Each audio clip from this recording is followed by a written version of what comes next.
இது வரைக்கும் நான் உனக்கு நம்பிக்கை கொடுக்கற மாதிரி நடந்துகிட்டதே இல்லையே. என்ன காவியா பாக்குற? இன்னைக்கு நான் உன்கிட்ட மனசு விட்டு பேசணும்னு இருக்கேன்.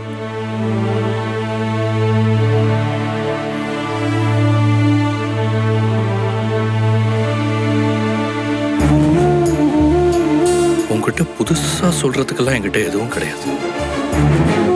நான் வேண்டா வெறுப்பாதான் உன்னை கல்யாணம் பண்ணேன். நான் ருத்ராவை லவ் பண்ணதுதான் அதுக்கு காரணமே. ஆனா நான் தான் அவங்கள லவ் பண்ணேனே தவிர அவங்க என்ன அப்படியெல்லாம் நினைக்கவே இல்லை. அதனால எப்ப நான் அவங்க மனசுல இல்லைன்னு தெரிஞ்சதோ அப்பவே என் மனசுல இருந்தும் அந்த எண்ணம் போயிடுச்சு.